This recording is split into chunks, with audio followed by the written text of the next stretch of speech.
Good morning दोस्तों, आज हम लोग कक्षा 10 में साइंस विषय में पाठ 3 धातु एवं अधातु के बारे में पढ़ेंगे। जो टॉपिक है अपना धातुओं के भौतिक गुणधर्म। इसके पहले मैंने आप लोगों को धातुओं के भौतिक गुणधर्म के बारे में बताया था।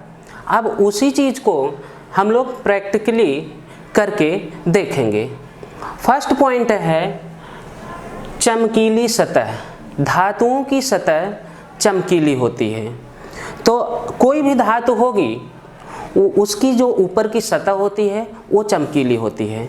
इसको हम देख सकते हैं।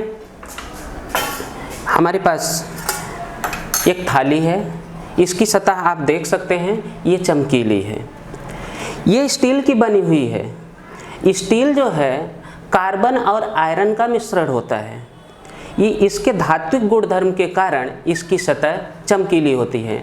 आपके घर पे थाली होगी, आप उसमें देख सकते हो, उसकी सतह चमकीली होती है।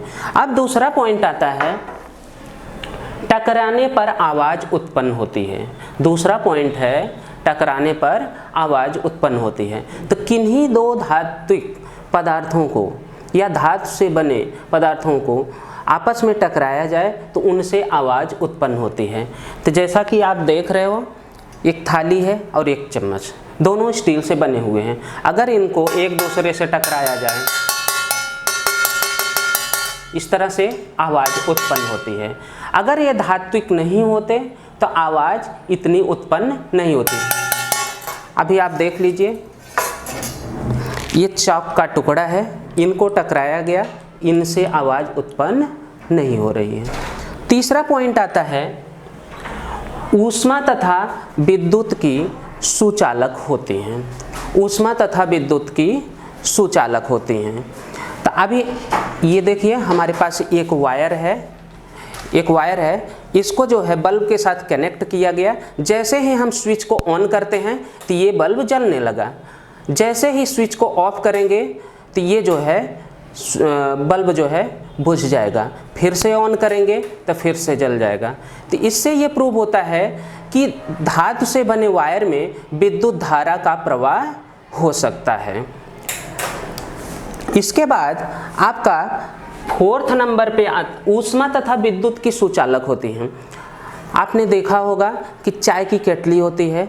चाय की केटली में हम जब चाय बनाते हैं तो चाय की केटली गर्म हो जाती है। उसको छूने के बाद हमारा हाथ जल जाता है, लेकिन उसका हैंडल हम लोग पकड़ते हैं तो हमारा हाथ नहीं जलता। तो इससे ये सिद्ध होता है कि धातुएं ऊष्मा की सुचालक होती हैं, लेकिन हैंडल जो होता है वो प्लास्टिक या फाइबर का बना होता है या लकड़ी का बना होता है, उसमें विद्युत धारा का प्रवाह नहीं होता है।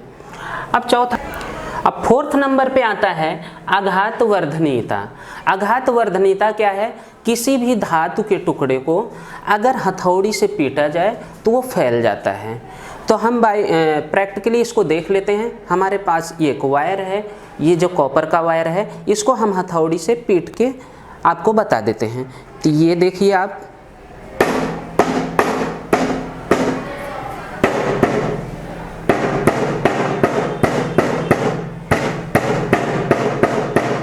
आप देख सकते हो कि ये वायर ऐसे फैल गया है। तो इस तरह से धातुओं में आघात वर्धनीयता का गुण होता है। अब फिफ्थ नंबर के पॉइंट पे हम लोग आते हैं तन्यता। तन्यता क्या होता है? किसी भी धातु को खींच करके उससे वायर बनाया जा सकता है। तो आप यहाँ पे देख रहे हो, ये कॉपर का वायर है, इसको खींच करके वायर बनाया गया है। इस तरह से आप देख सकते हो।